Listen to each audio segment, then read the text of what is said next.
Today we're going to do a quick and dirty rundown on the basics of magic, getting started with magic.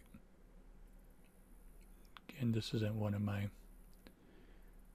things that I dabble with too much, but we'll see what we can, if we can get the basics down for people, new players.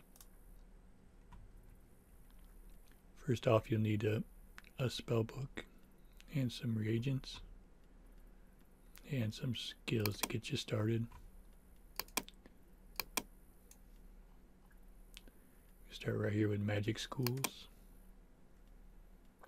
and then as you can see when I open the book, I'll do it here. We have ecumenical spells and spiritualism. This is the basic spells though of the game. There's probably going to be, there used to be, and there will be probably again different tabs, different magic schools in the future. But right now we're just looking at the base.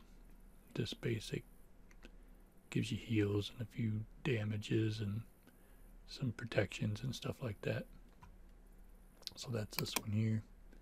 You'll need that one in magic schools, and that should open this up.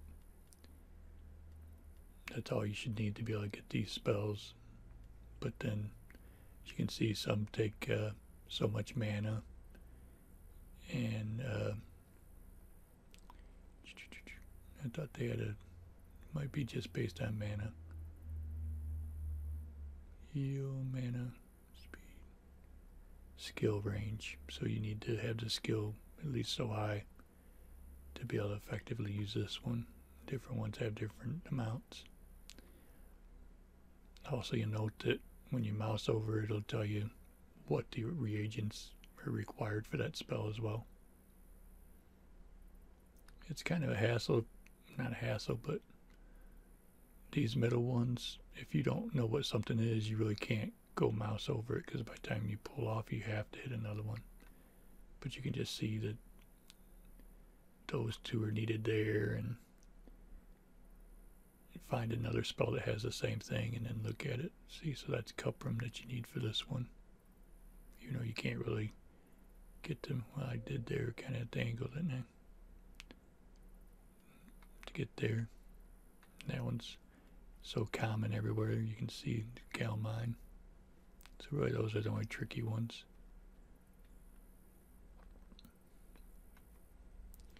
But yeah, so you got those, and then seeing that you have different amounts of your mana and stuff, your different skills are going to, your stats or attributes or whatever, going to affect your mana, amount of mana, and as well as some of the skills that you can get. See, like this vitalism will give you studies to give you more mana regeneration, stuff like that. And, you know, so that's other things to consider if you're going to be using a lot of magic. Here's mental training,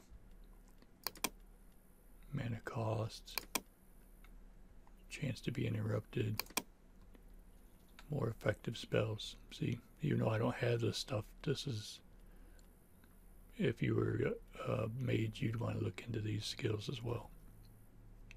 I'm just not a mage, and I just got enough here to demonstrate how things basically work. Alright, so as you can see, I moved well, let's just say this magic vendor right here. Get this out of the way. This is where you can buy that spell book. You won't have a spell book initially that has the spell. You gotta be actually physically carrying it around, but it's not lootable. You don't drop it on death, so once you have it, you have it. But you do initially have to purchase it.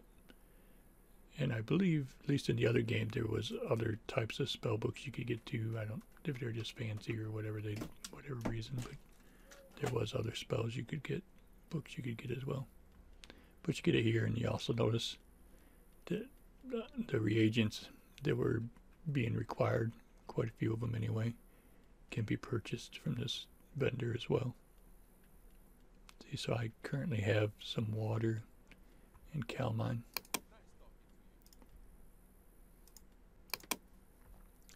which is what's required for this heal spell.